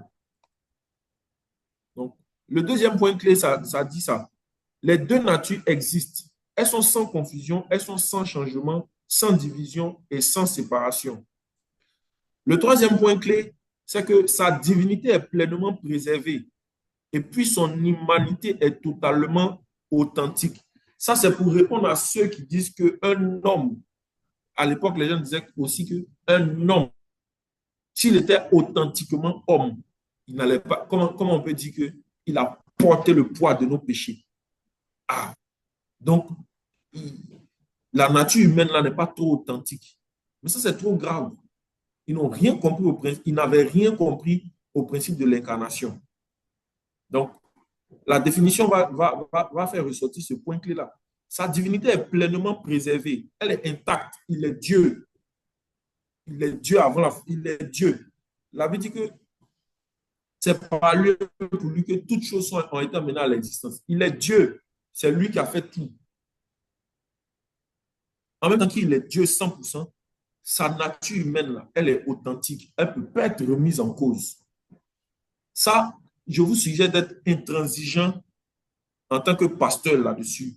En tant qu'enseignant en théologie, vous devez être intransigeant là-dessus, sur les aspects de la nature, des deux natures de Christ. Il est consubstantiel. On a dit que consubstantiel, ça voulait dire de même essence, de même nature, au Père, c'est-à-dire à Dieu le Père. La semaine dernière, je vous parlais dans l'ordre du salut, j'ai essayé de brosser un peu la notion de consubstantiel au Père. Je disais qu'il n'y a pas de hiérarchie dans la Trinité. Le Père, le Fils et le Saint-Esprit sont consubstantiels. Donc, techniquement, il n'y a pas de hiérarchie. Ce n'est pas comme si, dans cette consubstantialité-là, le Père est plus grand que le Fils est plus grand que le Saint-Esprit. Par contre, dans le plan que cet ordre Trinité-là a établi en vue du salut, c'est en ce moment-là que volontairement, ça veut dire que Jésus s'est soumis en toutes choses, c'est en ce moment-là que volontairement, le Fils décide d'être subordonné au Père, l'Esprit décide de procéder du Père et du Fils. Vous voyez la nuance, non? De reprendre. Oui. Reprenez, s'il vous plaît. Dans leur essence, c'est-à-dire dans leur nature, c'est la Trinité, le Père, le Fils, l'Esprit. S'il n'y avait pas la notion du salut, on n'allait jamais parler de qui est plus grand, qui est petit, qui est au milieu, qui est... Voilà. Parce que dans l'essence, ils ont la même essence, ils ont la même nature. Il n'y a pas grand frère, il n'y a pas petit frère. On se comprend? Maintenant, on décide d'établir les choses, de mettre en place la structure, le plan du salut. En ce moment-là, le Fils décide naturellement de se subordonner au Père. Et l'Esprit, la théologie chrétienne enseigne que l'Esprit procède du Père et du Fils. Donc, vous allez voir cette hiérarchisation, mais c'est uniquement dans l'ordre du salut, dans le principe et le plan du salut, qu'il y a cette subordination-là, cette hiérarchisation des choses. Sinon, s'il n'y avait pas à faire de salut, ils sont de la même essence, c'est Dieu. Point final. C'est plus clair comme ça, non? Oui, ça va. Oui, c'est clair. Voilà. Donc, c'est ce que ça veut dire. Il est consubstantiel au Père de même nature. Point final. Parce que ça suscite un débat. Le Père est plus grand que le Fils est plus ceci, quoi. Quand les gens discutent, ils disent, même Jésus a reconnu que le Père était plus grand, machin. Mais ils n'ont pas compris que c'était selon l'ordre du salut. C'est exclusivement réservé à la notion du salut. Dans le plan du salut, il fallait ça. Dieu a fait ça comme ça. Donc, c'est en rapport avec ça que Jésus-Christ dit comme ça. Je ne fais rien de moi-même, tout ça. Il se place de manière volontaire en position de soumission. C'est volontaire. Mais dans l'essence, c'est la même essence. C'est Dieu, point final. On s'est bien compris? Oui. Oui, c'est clair. Oh, moi-même, je suis trop content quand je parle comme ça. Je mets la passion. Je suis heureux à chaque fois moi-même de redonner le cours. Donc, ils sont de la même nature. Ils sont consubstantiels. Donc, Jésus est consubstantiel au Père selon sa divinité. C'est-à-dire, comme j'ai dit, dans la divinité, ils sont la même chose. C'est la même chose. C'est la même chose. Et il est consubstantiel à nous selon son humanité. C'est-à-dire, quand il quitte en haut là-bas et puis vient en bas ici, il est de la même essence que nous. Il a un corps, il a une âme, il a un esprit, il a un cerveau, il réfléchit, il y a du sang qui coule dans ses veines. Voilà ce quatrième point qu'il avait dit. Sa nature, le cinquième point, sa nature humaine est complète. Il n'est pas humain à un certain niveau et puis il y a un certain point dans lui qui n'est pas humain. Sa nature humaine est complète. Il a un corps, il a une âme qui est rationnelle. Donc, cette partie-là, ça vient pour réfuter l'hérésie d'Apollinaire. Parce que dans l'hérésie d'Apollinaire, ce que je ne vous ai pas dit, c'est que lui, il niait carrément même que Jésus avait une âme. Non, Jésus n'avait pas d'âme. Bon, Apollinaire, selon moi, je pense que peut-être qu'il avait de bonnes intentions. Il voulait expliquer quelque chose qu'on n'a pas compris. Mais je pense que le jour où il a décidé d'expliquer ça, avant ça, le matin, quand il s'est levé, s'il était marié, sa femme a dû lui faire à manger. Malheureusement, pour Apollinaire, ce jour-là, il a bu trop de vin. Oh là là. Donc, quand il a bu trop de vin, pour moi, il a commencé à dire n'importe quoi. Malheureusement, le n'importe quoi qu'il a commencé à raconter, les gens l'ont écouté et c'est devenu des problèmes. Sinon, quelqu'un qui n'est pas saoulé ne peut pas dire des trucs comme ça. Moi, j'ai une question. Allez-y. Euh, alors, tous ces gens qui ont eu ces concepts-là et puis qui ont Ces été, hérésies-là. hein, ouais, ouais, les hérésies là, de, Mhm. de, de Nestor au monophysisme, Mhm. à Apollinaire. Oui. Mais est-ce que il s'est basé, est-ce qu'il s'est basé sur des passages de la Bible ou bien à Il se leur basait sur une...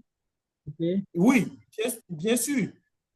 Il se basait sur une mauvaise compréhension des Écritures, une mauvaise lecture.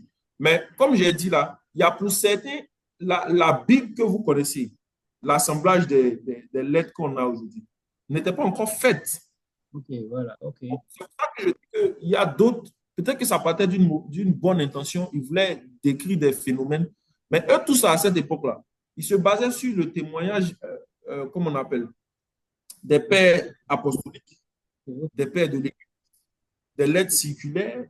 Bon, c'était, il n'y avait pas un travail de théologie systématique comme aujourd'hui, facile pour nous. Donc, chacun va prendre aujourd'hui, il va lire un Pierre, bon, c'est un passé à l'époque, on appelait ça comme ça, un Pierre, il va lire un Jean, il va lire ce que Matthieu dit, il va lire et puis, bon, libre à toi de te faire ta compréhension de la chose, quoi. Mais j'estime que le développement de Paul dans les lettres circulaires est très cohérent et il ne souffre. Bon, attends, je vais voir dans le support de cours. Si je vous ai ajouté des références bibliques sur lesquelles ces gens-là s'appuient, bon, il y en a dedans. Donc, quand on poursuit, vous allez voir les références bibliques sur lesquelles ils se sont appuyés. Sinon, oui, ils se sont appuyés sur certaines références. Malheureusement, pour eux, ils ont trop vite parlé. Ils auraient dû attendre que la systématisation de la chose soit faite pour leur permettre de bien comprendre. Bon, à quelque chose de malheur, bon aussi. Parce que c'est grâce à toutes leurs histoires-là qu'aujourd'hui, les gens se sont assis et puis ils ont décidé de faire la définition de Chalcédoine, ce qu'on vient de lire, pour nous permettre de comprendre clairement l'union hypostatique, c'est-à-dire l'union entre la nature divine et la nature humaine de Jésus. Qui sait, si ces gens-là n'avaient pas commencé à raconter des mensonges, les pères de l'Église n'allaient jamais s'asseoir pour réfléchir. On se comprend, non? Ok, ok. Voilà. Donc, mais en tout cas, il y a des références. Il y a des références sur lesquelles il s'appuyait. Mais en plus de ces références-là, historiquement, des pères apostoliques, non, attends. Oui, les pères de l'Église, après les pères apostoliques, comme les Irénée de Lyon et consorts, ils ont écrit des choses. Donc, c'est sur une mauvaise interprétation même des notions que les pères de l'Église ont eu à écrire, qu'ils ont fondé tout ça. D'accord. C'était dans le plan de Dieu qu'aujourd'hui on puisse parler d'Apollinaire, de dire que ce qu'il a dit n'est pas bon. Donc, même si ça partait d'une mauvaise intention, d'une bonne intention, aujourd'hui son nom est gâté. Le pauvre Apollinaire. Je n'aurais pas aimé être à sa place. Aujourd'hui, pendant le cours, vous allez être en train de parler d'une hérésie qu'on appelle le fofanaïsme. Oh! Le fofanaïsme. Un serviteur de Dieu, Fofana, qui dit que il y a deux Jésus. Il y a un qui est humain, il y a un qui est divin. C'était grave. Mais Dieu a permis que ce soit Apollinaire et Nestor et son groupe. Pas moi. En tout cas.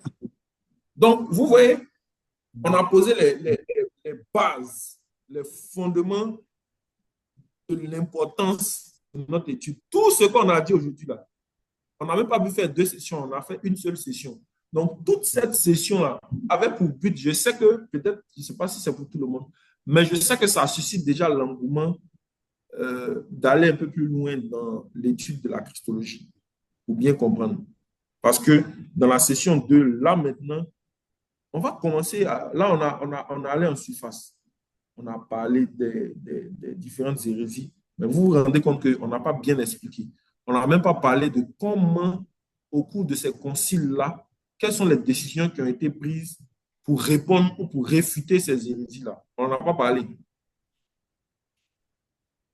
Si on parle de ça aujourd'hui, demain, vous n'allez pas venir.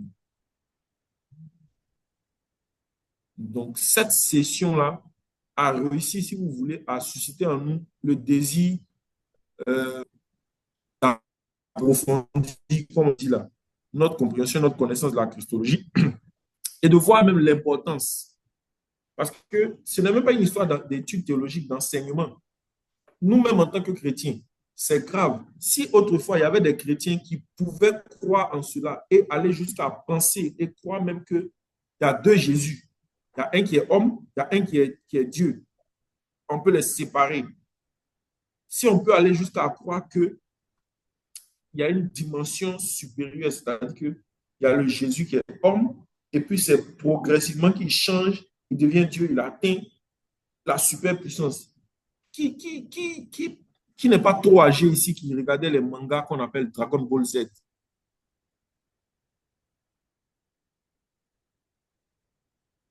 y avait un dessin animé Bien sûr. qu'on appelait Dragon Ball Z. C'est-à-dire Je suivais ça. voilà. Ils sont là, ils sont bien, ils sont normaux. Mais quand la bataille commence, ils ont une transformation. Leurs cheveux changent de couleur, ils deviennent super puissants. Mais Jésus n'est pas un Dragon Ball. Ce n'est pas à un certain niveau qu'il devient super puissant. Il est super puissant. Il a toujours été super puissant. Donc, c'est ça. C'est important même, non pas seulement pour avoir des informations, mais c'est important pour notre foi, c'est important pour notre vie chrétienne. Il faut que nous-mêmes, on puisse avoir cette assurance-là, que Jésus-là, il ne change pas. Que Jésus-là, il n'y en a pas 2. Il n'y a pas un humain, il n'y a pas un divin. Il est un, il est lui seul, mais il incarne une nature. Et il a manifesté pleinement les caractéristiques de chacune de ces natures pendant qu'il était là. On se comprend, non? Oui. Indissociable. C'est important pour nous-mêmes de le comprendre. Dès l'instant où on le comprend, on le digère et on l'intègre maintenant, c'est facile pour nous de pouvoir expliquer. Mais si on n'a pas compris, on ne pourra pas expliquer. Regardez par exemple l'hérésie qu'on appelle le modalisme. C'est subtil, mais ils disent que Dieu, c'est-à-dire ils ne disent même pas le Père, tout ça, mais le modalisme enseigne quoi? Que c'est Dieu qui se révèle à l'humanité en tant que Père, en tant que Fils et aujourd'hui en tant qu'Esprit. Ce qu'il dit ne choque pas, non? Ça paraît vrai. N'est-ce pas? Oui, ça paraît vrai. Mais ce n'est pas la vérité. C'est doi. Voilà, c'est un doi, ce n'est pas la vérité. Ça nie carrément la compréhension de la Trinité.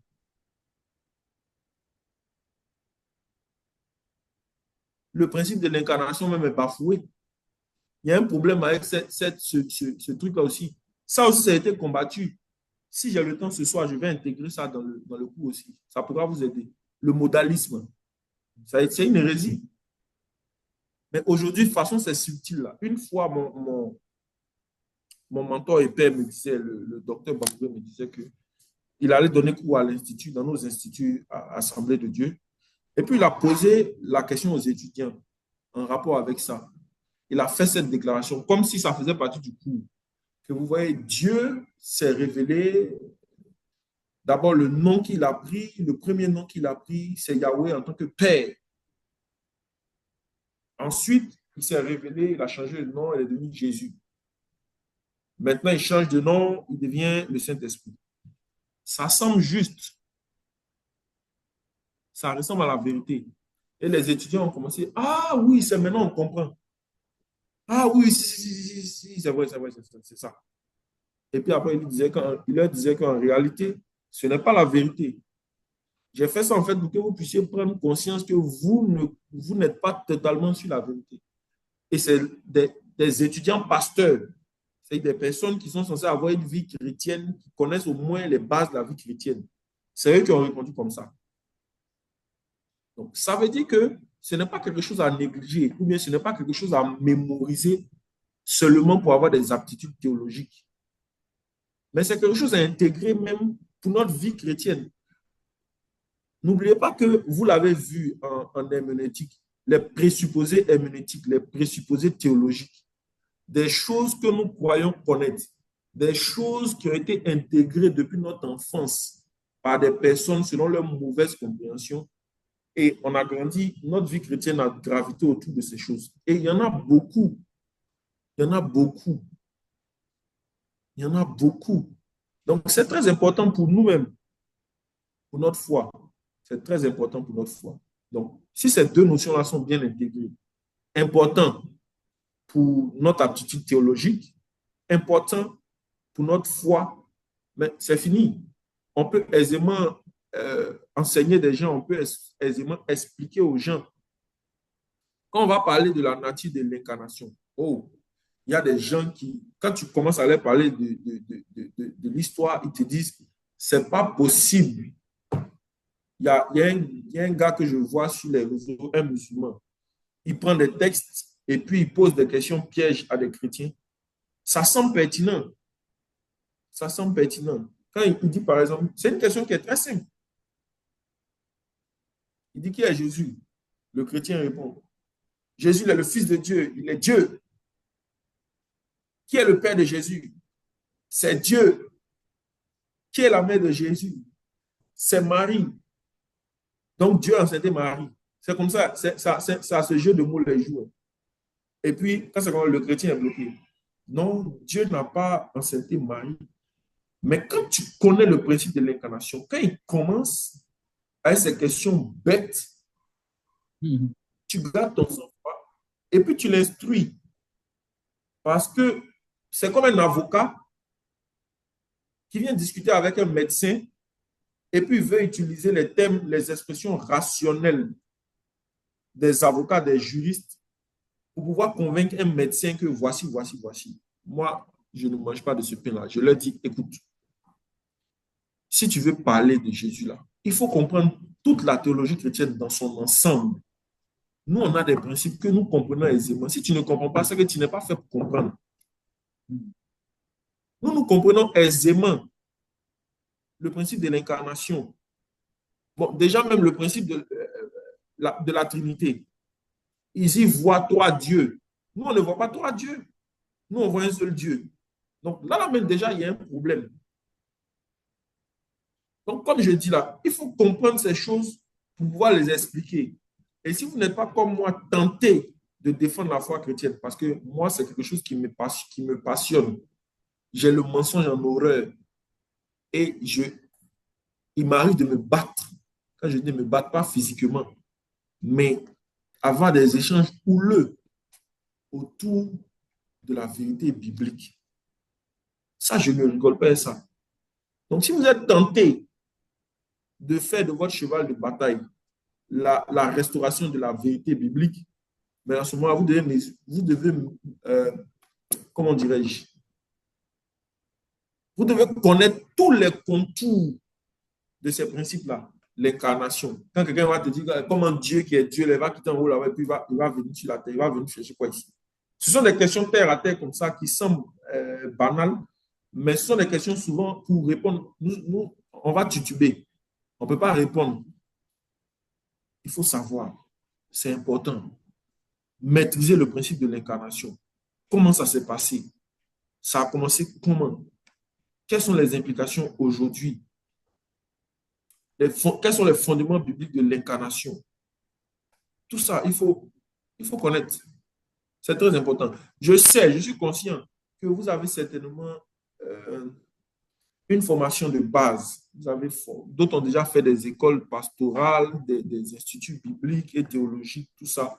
Mais on ne finit jamais d'apprendre.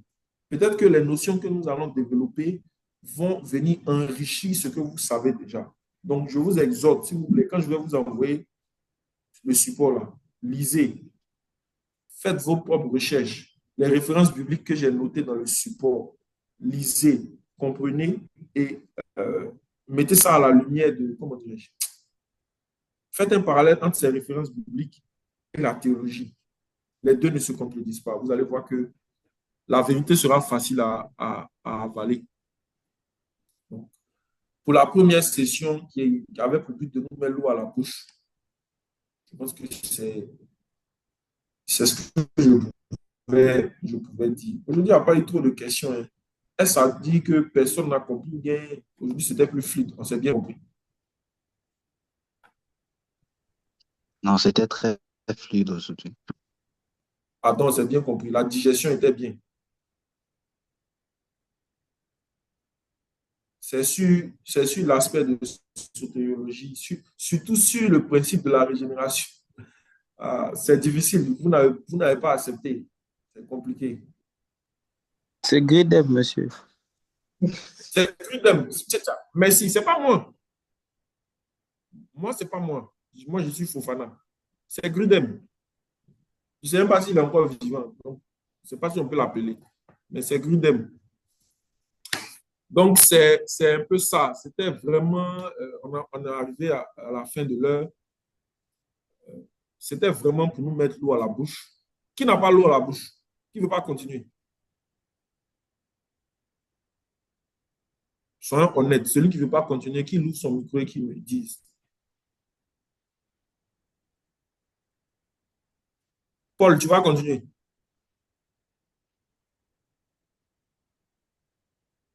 Non, non, non. Paul est déjà découragé. Il dit qu'il ne va pas continuer. Il n'a pas eu l'eau à la bouche. Si, j'ai eu l'eau à la bouche. Ah. Donc, demain, tu vas venir tes questions. Oui, demain, je vais encore vous déranger. D'accord. Il n'y a pas de Mais le problème, problème. c'est que les autres viennent me menacer après dans mon Non, il inbox. n'y a rien. Il n'y a rien. Ok, je vais leur dire que c'est vous qui m'avez donné. Voilà, on sera très heureux de répondre à tes questions. Souvent, il y a d'autres étudiants qui ont les mêmes questions, mais qui n'osent pas les poser.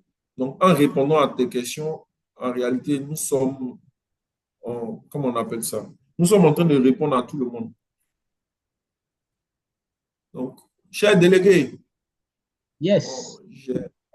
j'ai terminé. Je Ok. vois que le cours a été encore enregistré. Comme je dis là, ceux qui vont devoir faire les modifications, ils auront beaucoup de boulot hein, parce que nous, on parle de tout et de rien ici. C'est pour la bonne cause. Oui, donc moi, j'ai fini pour ce soir. Et nous, on aime. En tout cas, merci beaucoup. Que Dieu continue de vous fortifier. Et en tout cas, on sent l'aisance, l'intelligence, toute la capacité que vous avez vraiment à nous communiquer. On est souvent tellement très connectés que, comme pour ce soir, où nous n'avions plus de mots à dire. Sinon, une pleine gratitude. Mettez les cœurs pour le prof. En tout cas, nos cœurs sont grandement reconnaissants pour tous les efforts que vous déployez pour nous. Et par-dessus tout, nous bénissons GBIO qui a su dénicher des hommes de talent, la dimension du professeur Fofana. Amen. Merci beaucoup. Donc, Merci beaucoup pour Profana. Merci beaucoup. Merci à vous pour votre participation au cours. des réactions, s'il vous plaît? Question? Non. Bon, alors, donc depuis là, qui n'a pas parlé? Je vais regarder. Alors, monsieur, mon frère Cantolé, madame Cantolé, vous avez dit que vous êtes ensemble sur le même ordinateur. Oui, mais elle avait écrit pour dire qu'ils ont un problème de micro. Ah, ok. Non, c'est pas Fabiola, hein, c'est Cantolé. Ah, ok, ok, d'accord. Ou bien c'était Dovi qui avait, non, qui avait signalé. Elle est même partie. Alors, Francine Dovi, elle est là, elle est là. Donc, les Cantolés, si madame Cantolé peut prier, nous recommander à la grâce du Seigneur, demander que le Seigneur renouvelle les forces du professeur et que demain nous puissions encore nous retrouver à l'heure. Surtout à l'heure. Ça, en tout cas, je vais nous encourager. Bon, c'est tout le monde, hein. Si vraiment nous pouvons être à l'heure, à 18h30, si nous sommes là, donc dès que le professeur est là, on commence. Donc, ça nous évite vraiment de rater des choses, quoi. Si on a pris toutes les 2 heures là, pour le cours, on a le maximum de choses qu'on peut tirer du professeur. Mais si on grignote sur les heures, bon, les minutes, c'est pas intéressant. Donc, sœur Cantolé,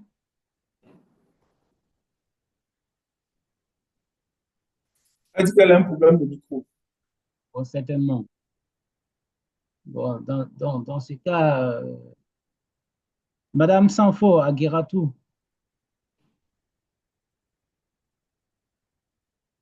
pourriez-vous nous recommander à la grâce du Seigneur et prier pour le professeur?